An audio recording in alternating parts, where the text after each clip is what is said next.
மகிமை மேகமாக இறங்கி வந்தீரே, ஆசரிப்பு கூடாரத்தில் இறங்கி வந்தீரே. மகிமை மேகமாக இறங்கி வந்தீரே, ஆசரிப்பு கூடாரத்தில் இறங்கி வந்தீரே. வாரும் ஐயா வல்லவரே, துணையாளரே,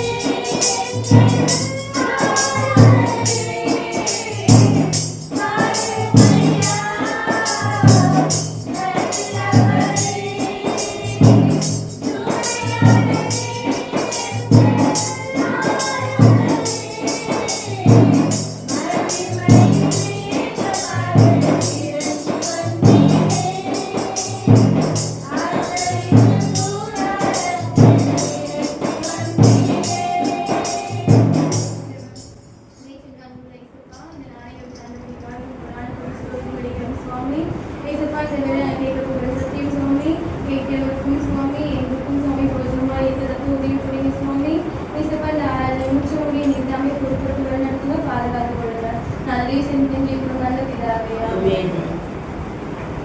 இன்றைக்கு நாம் தினசரி திருச்சபையின் வாயிலாய் 3ஆம் வெள்ளிக்கிழமை அன்று நமக்கு கொடுக்கப்பட்டுள்ள தலைப்பு பேதுருவும் யூதாசும்.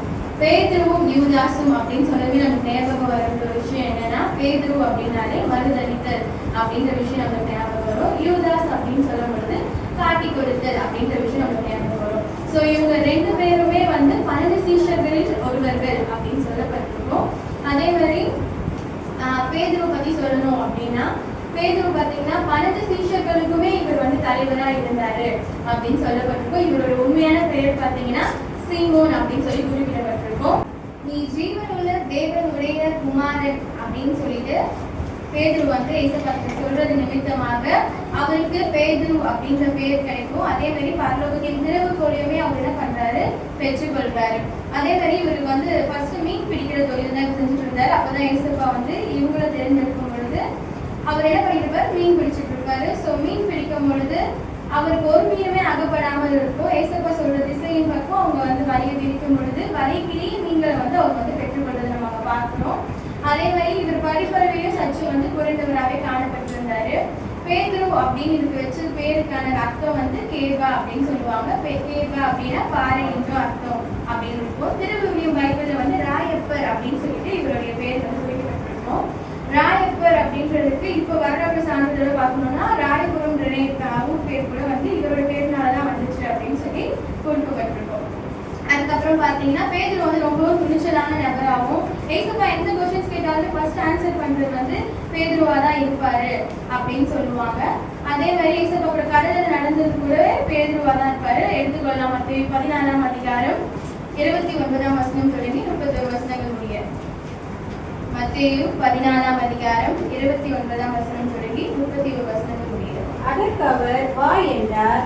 அப்பொழுது பேதுரு படவை விட்டு இறங்கி இயேசுவினிடத்தில் போக ஜலத்தின் மேல் நடந்தான். காற்று பலமாய் இருக்கிறதை கண்டு பயந்து அமிழ்ந்து போகையில், ஆண்டவரே என்னை ரட்சியும் என்று கூப்பிட்டான். உடனே இயேசு கையை நீட்டி அவனை பிடித்து, அற்ப விசுவாசியே, ஏன் சந்தேகப்பட்டாய் என்றார். ஏசப்பாக்கள் அவர் கடல்ல நடக்கணும்னு ஆசைப்பட்டு எந்த சந்தேகமும் இல்லாம போற வரைக்கும் அவர் பத்திரமா தான் போயிட்டு இருந்தாரு. ஒரு விசை அவர் காற்றடிக்கிறத பார்த்து பயந்தது நிமித்தமா அவர் உள்ள போறாரு. அப்போ ஏசப்பா சொல்றாரு, அற்ப விசுவாசியே ஏன் சந்தேகப்படுகிறான்னு சொல்லி தூக்கி விட்டுறாரு. ஸோ இன்றைக்கு நம்மளோட விசுவாசம் எவ்வளவா காணப்படுது அப்படின்றத நம்ம சிந்திக்கப்படணும். அதே மாதிரி நெக்ஸ்ட் எல்லா கால்களையுமே ஏசப்பா கழுவுவாரு. அந்த டைம்ல பேதுரு காலை கழுவ வரும்போது அவர் என்ன சொல்லுவாரு, என் முழு உடம்பையுமே நீங்க கழுவுங்க அப்படின்னு சொல்லுவாரு. தலையில இருந்து ஒரு பக்கமே கழுவிக்குவாங்க, அப்பதான் பரிசுத்தமாங்க அப்படின்னு சொல்லுவாரு. ஆனா ஏசப்பா சொல்லுவாரு, யாருமே குளிச்சு முடிச்ச பிறகு காலை கழுவாம வரமாட்டாங்க அப்படின்ற மாதிரி ஏசப்பா அந்த இடத்துல சொல்லியிருப்பாங்க. ஸோ அதுக்கப்புறம் நான் காலை கழுவினா மட்டும் போதும், இல்லைன்னா நீ என் கூட பங்கா இருக்க முடியாது அப்படின்ற மாதிரி ஏசப்பா அந்த விஷயத்த சொல்லியிருப்பாங்க. அடுத்தபடியா பார்க்க போனீங்கன்னா, சிறை பிடிக்கும் பொழுது ஒரு சேவகருடைய காதை என்ன பண்ணிடுவாரு, பேதுரு வெட்டிடுவாரு. ஏன் வெட்டுவாருன்னா, ஏசப்பா தொட வந்ததுக்காகவே சிறை பிடிக்க வருவாங்க. அந்த நேரத்துல அவர் என்ன பண்ணுவாரு, வெட்டிடுவாரு. ஏசப்பா மறுபடியும் என்ன பண்ணிருப்பாங்க, அவங்க காதை ஒட்ட வச்சிருவாங்க. போயிடுவாரு. இயேசுப்பா நினைச்சிருந்தா அவருமே வந்து என்ன பண்ணிருக்கலாம், எதனா ஒரு வயலன்ஸ் கிரியேட் பண்ணிருக்கலாம், இல்ல ஒரு சீஷர்களை கொண்டு வந்து அவங்க ப்ரொடெக்ட் பண்ணிருக்கலாம். இதெல்லாம் ஏன் நடந்துச்சு அப்படின்னா வேத வாக்கியம் நிறைவேறத்தக்க இந்த விஷயங்கள் ஒண்ணுமே நடந்துச்சு அப்படின்னு சொல்லி நம்ம பார்க்கிறோம். ஸோ இப்படியெல்லாம் இருந்த ஒரு மனுஷர் ஏசப்பாவை மறுதளிக்கிறாரு இல்லையா? மறுதளிச்சதும் வேத வாக்கியம் நிறைவேறத்தக்கதான் இவ்வளோ செஞ்ச ஒரு மனுஷர் என்ன பண்றாரு, ஏசப்பா வந்து மறுதளிக்கிறாரு. அடுத்தபடியா பார்க்கணும்னா யூதாஸ் காரியோத்து 30 வெள்ளிக்காசுக்காக அவர் என்ன பண்றாரு, காட்டி கொடுக்கிறாரு. அதே மாதிரி சீமோன் பேதுரு வந்து எப்படி மறிச்சாருன்னா, நீரோ மன்னர் ஆட்சி காலத்துல வந்து அவர் தலைகீழாக சிலுவை அறைய உண்டு அவர் வந்து கொலை செய்யப்படுறாங்க. பேதுருவும் சரி யூதாஸும் சரி இவங்க 2 பேரும் செஞ்சதுல எது துரோகம் அப்படின்னு கேட்டா நீங்க என்ன சொல்றீங்க? சோ ஜஸ்ட் திங்க் பண்ணியாருங்க. எண்ட் ஆஃப் தி செஷன் நம்ம பார்க்கலாம். யூதாஸ் காரியோத்து அப்படின்னு சொல்லும் பொழுது அவருடைய தகப்பன் பெயர் வந்து சீமோன். இவர் வந்து நன்றாக படிப்பறிவு உள்ளவர் அப்படின்னு சொல்லி குறிப்பிடப்பட்டிருக்கும். அதே மாதிரி நல்லா வந்து கணக்கும் வந்து போடுவாரு அப்படின்னு சொல்லுவாங்க. ஏசப்பா வந்து எல்லா கணக்கு பொறுப்புகளையுமே இவர்கிட்ட கொடுத்து வச்சிருந்தாரு. வரவு செலவு, ஏழைகளுக்கு உதவி செய்வது, அதே மாதிரி விதவைகளுடைய தேவைகள் எல்லாத்தையுமே பூர்த்தி செய்வது, தியான தர்மங்கள் செய்வது எல்லாத்தையுமே வந்து இவர்கிட்ட வந்து கொடுத்து வச்சிருந்தாரு அப்படின்னு சொல்லி நம்ம பார்த்துருக்கோம். ஸோ இவரோட கேரக்டர் பார்த்தீங்கன்னா யாராலுமே புரிஞ்சுக்க முடியாத ஒரு கேரக்டரா வந்து இவர் இருந்திருப்பாரு. அதே மாதிரி ஏசப்பாவை வந்து பைபிள் நம்ம லாஸ்டா படிச்சா மாதிரி ஒரு சீஷர்களுமே வந்து கேட்பாங்க, நான் தான் உங்களை காட்டி கொடுக்க போறேன், நான் ஏசப்பா சொன்னதுமே கேட்பாங்க. நானும் சொல்லி கேட்கும் பொழுது ஆமா நீதான் அப்படின்னு சொல்ற அந்த செகண்ட்ல கூட அவர் என்ன பண்ண மாட்டாரு, ரியலைஸ் பண்ண மாட்டாரு. நீ போயிட்டு என்ன பண்ணு, செய்ய வேண்டிய வேலை ஆகட்டும் அப்படின்னு ஏசப்பா சொல்லுவாரு. அப்பவும் அவர் வந்து எந்த ஒரு குற்ற உணர்ச்சியும் இல்லாம அங்க இருந்து போயிடுவாரு. அடுத்தபடியா வந்து யூதாஸ் காரியோத்து பாத்தீங்கன்னா அவர் மனத்து மேல ஆசை வச்சிருக்காரு அப்படின்றதுக்கு ஒரு நல்ல எக்ஸாம்பிள் சொல்லியிருக்காங்க. இங்க மத்திய 16ஆம் அதிகாரத்துல ஒரு ஸ்திரீ நலதம் என்ன தைலத்தை வந்து ஏசப்போட காலில் வந்து ஊட்டுறாங்க. அந்த வேலையில பாத்தீங்கன்னா இதை வந்து வித்து 300 பணத்துக்கு வந்து வித்தா தரித்திற்கு கொடுக்கலாமே, இதை ஏன் நீ வீண் செய்யற அப்படின்னு சொல்லி அவங்க வந்து கேட்டிருப்பாங்க. ஸோ அதே மாதிரி பாத்தீங்கன்னா யூதாஸ் காரியோத்தை வந்து கேட்டின் மகன் அப்படின்னு சொல்லப்பட்டிருக்கும். ஸோ யோவான் 17ஆம் அதிகாரம் 12ஆம் வசனத்துல வந்து இவரை வந்து கேட்டின் மகன் அப்படின்னு சொல்லியிருப்பாங்க. ஸோ கேட்டின் மகன் அப்படின்னு சொல்லும் பொழுது அந்தி கிறிஸ்து அப்படின்ற ஒரு அர்த்தத்துக்குரியதா இருக்கும். ஸோ அதுக்கப்புறம் பார்த்தீங்கன்னா அவரை திருடன் அப்படின்னு சொல்லியிருப்பாங்க. யோவான் 12ஆம் அதிகாரம் 6ஆம் வசனம் எடுத்துக்கொள்ளலாம். யோவான் 12ஆம் அதிகாரம் 6ஆம் வசனம்.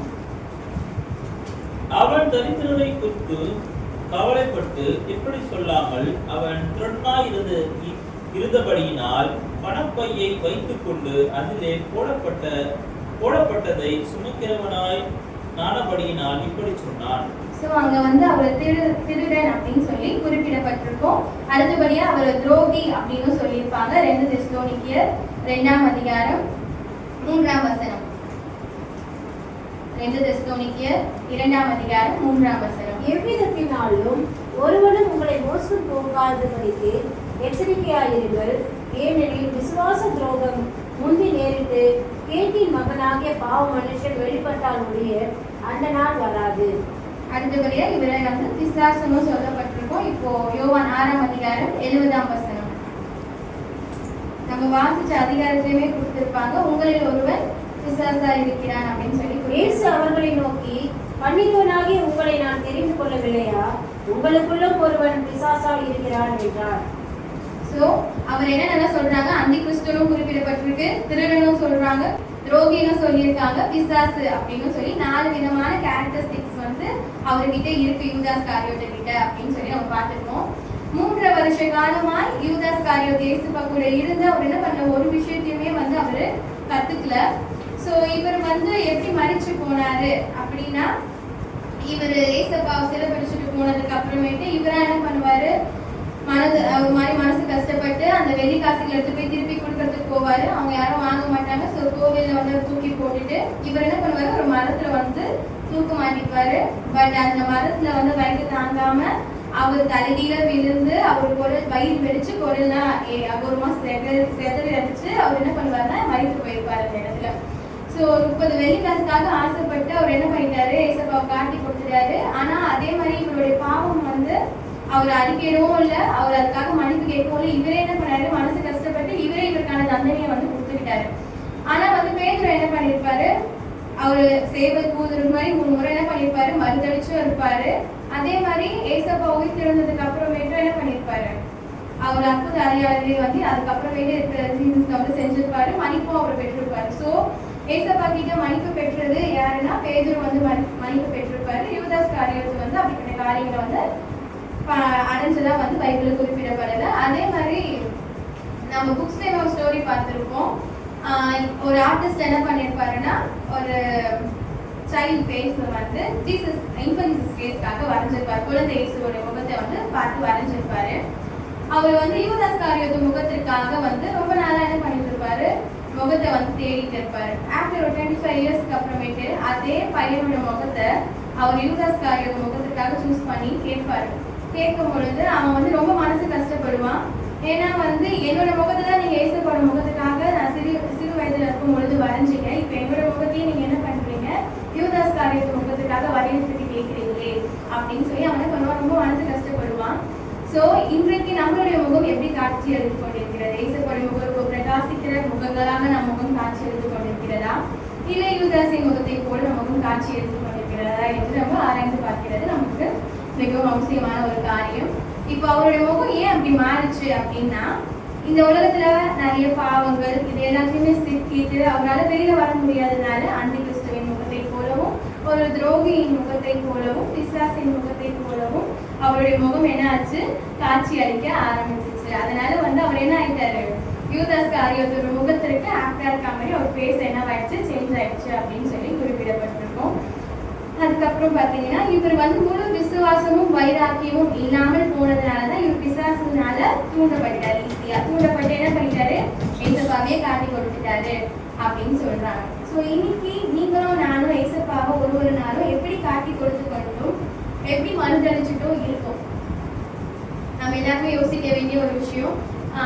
ஏன்னா வந்து நம்மளுடைய பேச்சு, நடை, உடை, பாவனை, செயல், சிந்தனை, நோக்கங்கள் இது எல்லாமே ஏசப்பாவை வெளிப்படுத்துறதா இருக்கா அப்படின்றத நம்ம எல்லாருமே யோசிக்க வேண்டிய ஒரு விஷயம். ஏன்னா வந்து இப்போ நிறைய பேர் கிறிஸ்டியன்ஸா தான் இருப்பாங்க, ஆனா அவங்க முகத்தை வந்து அழகுபடுத்திக்கணும் அப்படின்றதுக்காக பொட்டு வைக்கிற காரியங்கள்ல இருந்து எல்லா விஷயங்களையுமே செய்யற ஒரு காரியங்கள் நம்ம பார்க்கிறோம். இப்போ நார்மலா வந்து பொட்டு வைக்கலன்னா அவங்க கிறிஸ்டியன் அப்படின்ற ஒரு ஐடென்டிட்டி.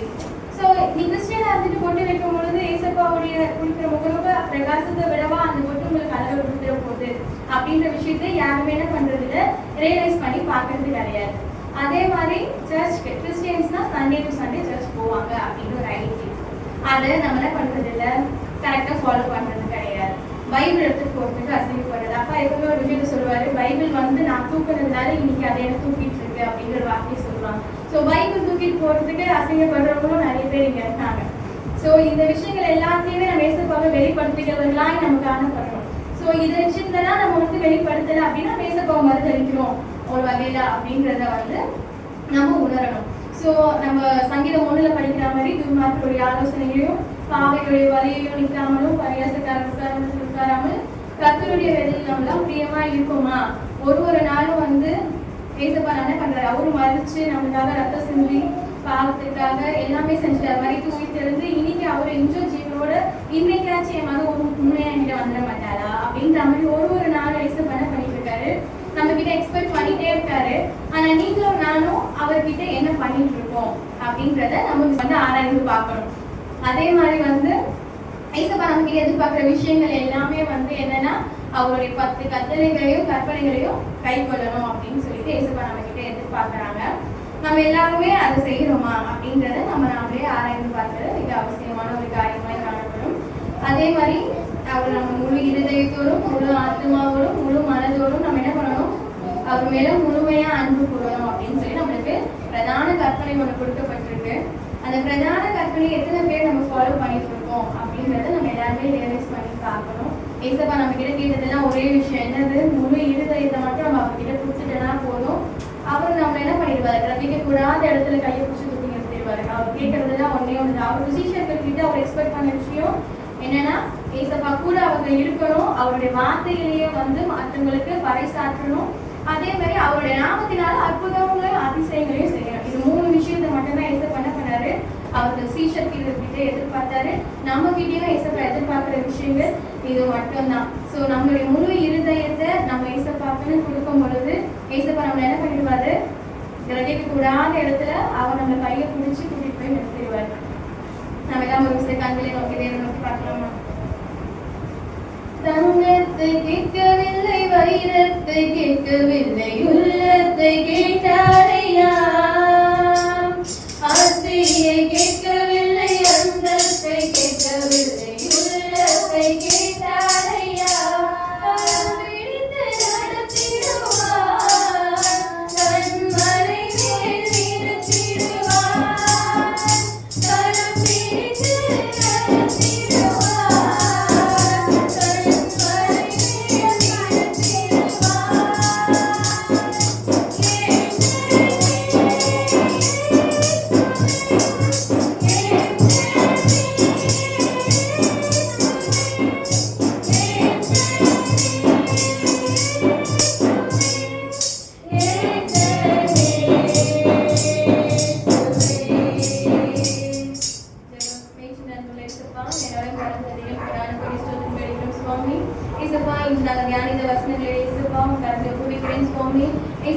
தினந்தோறும் வாழ்க்கையிலே சுவாமி நாங்கள் உண்மை வெளிப்படுத்துகிற பிள்ளைகளாக சுவாமி நாங்கள் ஏசப்பா இனி வரும் நாட்களில் சுவாமி வாழத்தக்க உதவி புரியுங்க சுவாமி. மனமாற்றத்தின் காலத்தில் சுவாமி எங்களுக்கு ஒரு மனமாற்றத்தை சுவாமி நீர் தாமே தந்தவர்களுடைய அடியின் வேலை கொள்கிறேன் சுவாமி.